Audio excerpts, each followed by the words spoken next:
మాట్లాడితే నిజాయితీగా మాట్లాడితే మేమేమన్నా మాట్లాడగలుగుతాం. లేదు మేము ఈ ఎడ్డోళ్ళు ఈ మీడియా వాళ్ళు అనుకుంటే మేమేం చేయాలో మేము కూడా చేస్తాం. మీరు చేసిన తప్పులు కూడా ఉన్నాయి, ఒప్పుకోండి నిజాయితీగా ఏం జరిగినాయి. మీరు ఎందుకంటే వాళ్ళు మీదకి వచ్చారు, మీరు ఈ కొమరం మీద చేసిన తర్వాత వాళ్ళ కొడుకు ఆయన లేపిండు, ఆయన తట్ట తీసుకొని వచ్చి మిమ్మల్ని కొట్టిండు. ఇది ఫ్యాక్ట్. వీళ్ళంట శుద్ధ పూసలాడ పోయిరంట, పోయి ఇల్లేమనకపోతే వాళ్ళు వచ్చి దొంగలు అని కొట్టిరంట.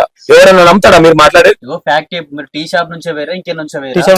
తమ్ముడు నేను ఒక విషయం చెప్తున్నాను, అవన్నీ పచ్చబద్దాలు. వాళ్ళు టీ తాగిరా మందు తాగిరా మనకు అనవసరం.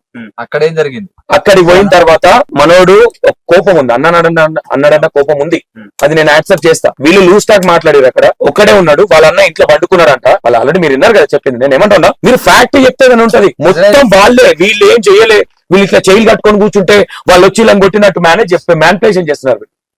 మీరు మేము పెళ్లికి వచ్చినాము, సెల్ఫీ దిగడానికి వచ్చామని చెప్తాము. తమ్ముడు నేను ఒక విషయం చెప్తా, మనం ఎంత అడిగినా వాళ్ళు చెప్పేది చెప్పరు. మీ సావు మీరు సావండి. నీ మీద నాకు కొంచెం నమ్మకం ఉంది. ఫ్యాక్ట్ చెప్తావా నువ్వు చెప్పు, వీళ్ళెవ్వరి మీద నాకు నమ్మకం లేదు. నువ్వు చెప్తావన్న నమ్మకం నాకుంది. చెప్తావా ఫ్యాక్ట్ చెప్పు, లేదంటే మేము హైదరాబాద్ పోయిన తర్వాత మీ మీద ఎట్లా ఎలిగేషన్ చేయాలో మేము చేయగలం. మీ ఊర్లో ఎవరు చెప్తున్నా